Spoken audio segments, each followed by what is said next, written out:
ሰላም ጤና ይስጥልን ክቡራን የዩቲዩብ ቤተሰቦች፣ የሰዓቱን አጫጭር መረጃዎች እየቀርብ ያለው እስከ ፍጻሜው አብራችሁን ቆዩ።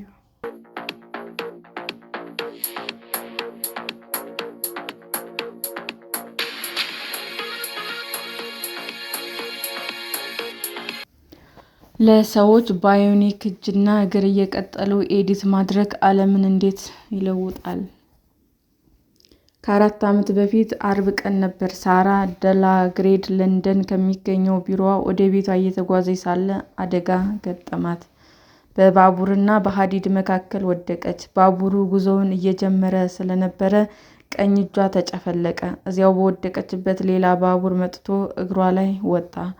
ኮስሞቲክ እጅ ሊገጠምላት ታስቦ ነበር። ሆኖም ግን ልታንቀሳቅሰው አትችልም። ከዚያም ኤሌክትሮኒክ ወይም ባዮኒክ ክንድ ሊገጠምላት እንደሚችል ተነገራት። ማድረግ የምትፈልገውን እንቅስቃሴ አእምሮዋ ውስጥ አሰላስላ ጡንቻዋን ስታንቀሳቅስ የተገጠመላት ክንድ ትዕዛዙን ይቀበላል። በሰው ሰራሽ አስተውሎት የሚዘወረው ክንድም የተገጠመላት የመጀመሪያዋ ሰው ናት። ሳራ ከቢቢሲ ጋር ባደረገችው ቆይታ እንደተናገረችውም እጇን በተጠቀመችው ቁጥር መረጃ እየሰበሰበ በሰርቨር ላይ ያከማቻል።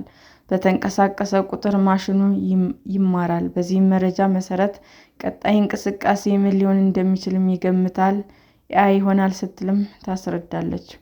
መጀመሪያ ላይ እያንዳንዱ እንቅስቃሴ ለማከናወን ከፍተኛ ጥረት ማድረግ ይጠበቅባት ነበር። ባዮኒክ እጇን ለረዥም ጊዜ ከተጠቀመችበት በኋላ ግን በቂ መረጃ ስላከማቸ በቀላሉ ይታዘዝ ጀመረ። አሁን እያወራሁ ጎን ለጎን እጄ መስራት ይችላል። ከዚህ በፊት አንድን እንቅስቃሴ ለመከወን አስቤ እስከምፈጽምበት ወቅት ድረስ የሰከንዶች ጊዜ ክፍተት ነበር። አሁን ግን ያሰብኩትን ነገር ወዲያው መፈጸም እችላለሁ። ከተፈጥሯዊ እጅ በበለጠ ባዮኒክ እጅ ጠንካራ ነው። ተፈጥሯዊ እጅን እንደማይተካው ብትናገርም የወደፊት ዓለም እንዴት አጓጊ እንደሆነም ማሳያ ነው ትላለች። ሳራ በባዮኒክ እጇ ከልጇ ጋር ትጫወታለች፣ ኪቦርድ ላይም ትጽፋለች፣ ድመቷን ትዳብሳለች። ሳራ የወደፊት ዓለም ምን ሊመስል እንደሚችልም ማሳያ ናት። ከቀላል ምሳሌ እንጀምር። በሩቅ ማየት የማንችለውን በመነጽር እገዛ እንመለከታለን። ቴክኖሎጂ እየተራቀቀ ሲሄድ ደግሞ እግራችን በተፈጥሮ ከሚችለው በላይ እንዲሮጥ ወይም እጃችን መሸከም ከሚችለው በላይ እንዲያነሳ ማድረግ የሚቻልበት ዘመን እየተቃረበ ይሆን? በዘረመል ምክንያት ሊገጥም የሚችል ሕመምን መርጦ ከሰውነት ማውጣት ላይ ተስፋ ሰጪ ውጤቶችም እየታዩ ነው። እንደ ምሳሌ የሚጠቀሱት ከሪስፖር ቴክኖሎጂ ወይም ዘረመል ላይ አርትዖት በማድረግ ይታወቃል። እንደ ሳራ ጉዳት ለደረሰባቸው ሰዎች በቴክኖሎጂ የታገዘ እጅ ወይም እግር መቀጠል የሰው ልጅን ተፈጥሯዊ አቅም በቴክኖሎጂ ማሻሻል እንዲሁም በተፈጥሮ ያሉ የዘረመል ግድፈቶችን ማሻሻል ዓለምን እንዴት ሊለውጥ ይችላል? ሙያዊ ማብራሪያ እንዲሰጠን የማይንድፕሌክስ ስራ አስኪያጅ እና የኢኮ ላብስ መስራች ሀሮይ ጸጋይንም ጠይቀናል። ዘመኑ የደረሰበት የቴክኖሎጂ ልህቀት የሚያስረዳው 20% የሚደርሱ የአሜሪካ ወላጆች የልጆቻቸውን የትውስታ አቅም ለማሳደግ በሚያደርጉት ጥረት ነው። የላቀ አንጎል ያላቸው ብቻ ሳይሆን ሰውነታቸው ከተፈጥሮ ገደቡ ማለፍ የሚችሉ ሰዎችን የምናይበት ወቅት እየተቃረበ ይሆን?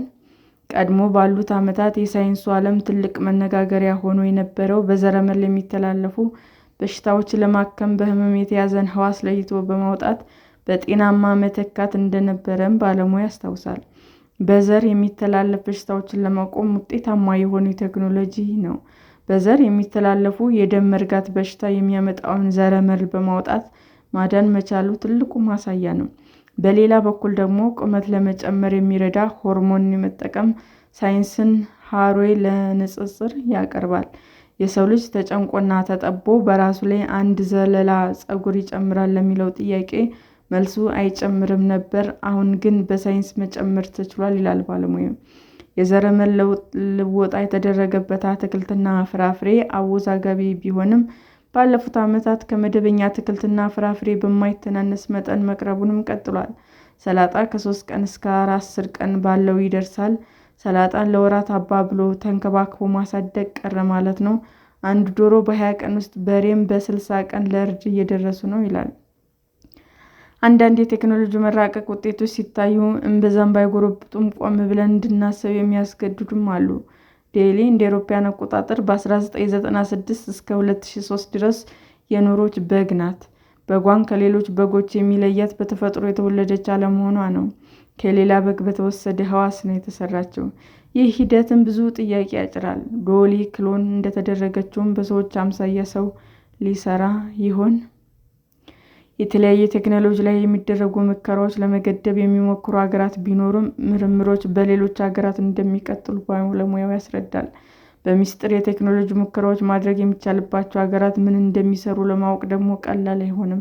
ሰዎች ጉዳት ሲደርስባቸው በቴክኖሎጂ ታግዘው የሰውነት አካል እንዲያገኙ ማድረግ ቴክኖሎጂ ተፈጥሯዊ ገደቦችን ለማለፍ የሚውለው እድልም እንዳለ ይታመናል።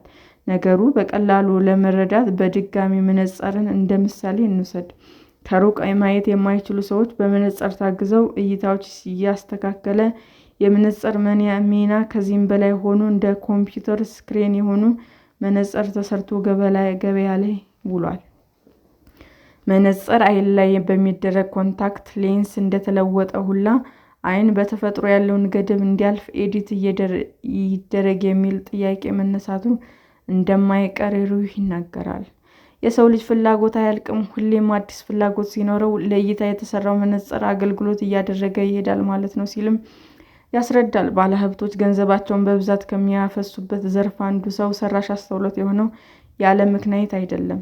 የሰውነት ክፍሎች ማሻሻል ከተቻለ ቀጥሎ የሚመጣው ጥያቄ ደግሞ ዕድሜንስ ማራዘም ይቻላል የሚለው ይሆናል። ሰዎች በህመም እንዳይሰቃዩ የዘረመል ምህንድስና ማድረግ፣ ከፍ ሲል ተፈጥሯዊ መዋቅርን መለወጥ ወይም ማስተካከል መሻገር አይቀርም በሚል ሀገራት ከፍተኛ ቁጥጥር ከሚያደርጉባቸው ዘርፎች አንዱ ነው። የሰው ልጅ ሰውነትና የአእምሮ ከተፈጥሯዊ አቅሙ እንዲሻገር በማድረግ የላቁ ሰዎች መስራት ልብ ወለዳዊ ሀሳብ መሆኑን ያከተመ ይሆናል። ሰው ሰራሽ አስተውሎት የዘረመል ምህንድስናና ቴክኖሎጂን በማዋሃድ የላቀ አካላዊና አእምሯዊ ብቃት ያላቸው ሰዎችን መገንባት የሚያቀነቅኑ ባለሙያዎችም ገናና የሆኑ መጥተዋል። ከዚህ ቀደም የሚታሰቡ የማይመስሉ ነገሮች አሁን ላይ እየቀረቡ መምጣታቸውን ሀሩይ ይገልጻል። በማህበረሰቡ ዘንድ ከሰብአዊነትና ከስነ ምግባር አንጻር ይነሳ የነበረው ጥያቄ ቀስ በቀስ እየረገበ ይመስላል። የሞራል ግንቦች እየተናዱ ነው። ከምጣኔ ሀብት እድገት ጋር በተያያዘ ማለቂያ የሌለው የሰው ልጅ ፍላጎት ነገሮችን ወደ ፊት እየገፋ ነው ሲልም ባለሙያው ያስረዳል። ተፈጥሯዊና ሰው ሰራሽ አካላት ያሉት ልብ ወለዳዊ ገጽታ ባህሪ መሆኑን የሚቀርበት ዘመን ላይ መድረስ እንደ ቀድሞው ዘመን አስደንጋጭ ላይሆን ይችላል። በቴክኖሎጂ ታግዞ የሰው ልጆች ማሻሻል የሚለውን እንቅስቃሴ ከሚያቀነቅኑት ተቋማት ሂውማኒቲ ፕላስ ይጠቀሳል። የሰው ዕድሜ ከማራዘም አልፎ ከሞት በኋላ አስከሬናቸው ለረዥም ጊዜ ማቀዝቀዣ ውስጥ ተጠብቆ እንዲቆይና ለወደፊት ዓለም የተሻለች ስትሆን ከሞት የመቀስቀስ ሀሳብን እንደ አማራጭ ያቀርባል። የሰዎች ሕዋሳት ከሞቱ በኋላ እንደ አዲስ ማስነሳት ሳይንስ አሁን ላይ እውቅና የሚሰጠው ባይሆንም ለወደፊት የሚመጣው ቴክኖሎጂን ሊያሳካ ይችላል በሚል ተስፋ የሚደረግ ንቅናቄ ነው። የሰው ልጆች ተፈጥሯዊ አቅም ያለው የማድረግ ሳይንስ ላይ ጥያቄ ቢያነሱም ባለሙያዎቹ ዋነኛ መከራከሪያዎች የፍትሐዊነትና እኩልነት ጉዳይ ነው። እነዚህ ቴክኖሎጂዎች ለናጠጡ ሀብታሞች ተደራሽ ሲሆኑ የወደፊቱ ዓለም አሁን ካለው በላይ መድሏ የሚንሰራፋበት ልትሆን እንደምትችልም ስጋታቸውን ያስቀምጣሉ። ሀሩይም ይህንን ሀሳብ ይጋራል። ፈጣኑ ሯጭ ገንዘብ የሚገዛው ከሆነ ወይም በሌላ ዘርፉ ተወዳዳሪ መሆን የሚችለው ሀብታም ከሆነ ድሃው መወዳደሪያ አይኖረውም ይላል። ሰማያዊነትና እኩልነት ባልሰፈነበት እንዲሁም የመደብ ልዩነት በሰፋበት ዓለም ቴክኖሎጂው ሲቀድም የፍትህ መዛባት ያስፋፋል ብሎ ያምናል። ቴክኖሎጂ የሄደበት ያለው ፍጥነት ስንመለከት ከዚህ ቀደም ከሚወስድበት ጊዜ እየቀነሰ መጥቷል። የሰው ሰራሽ አስተውሎት የበለጠ እያደረ ሲመጣ የተፈጥሮ ገደብን የሚጥሱ ሰዎች ማየታችን አይቀርም። ቴክኖሎጂ የፈጠረው የመደብ ልዩነት የምጣኔ ሀብት ልዩነት ተከትሎ መድሎ የሚያሰርጽ ይሆናል በሚል ባለሙያዎቹ ፍርሃቱን መግለጻቸውን ቀጥለዋል። ሰላም ጤና ይስጥልን ውድ የዩቲዩብ ቤተሰቦቼ እንዴት ናችሁ? አዲስ ጀማሪ ነኝና ሰብስክራይብ ያደረጋችሁ አበረታቱኝ። አመሰግናለሁ። የዩቲዩብ አድማጮቻችን ለሰዓቱ ያቀረብኩላችሁ አጫጭር መረጃዎች ይህንን ይመስል ነበር። በሌላ መረጃ እስክንገናኝ ሼር ላይክ፣ ሰብስክራይብ እንዲሁም ቢቀርብልን የምትሉት መረጃ ካለ ኮመንት እያደረጋችሁ ቸር ቆዩን።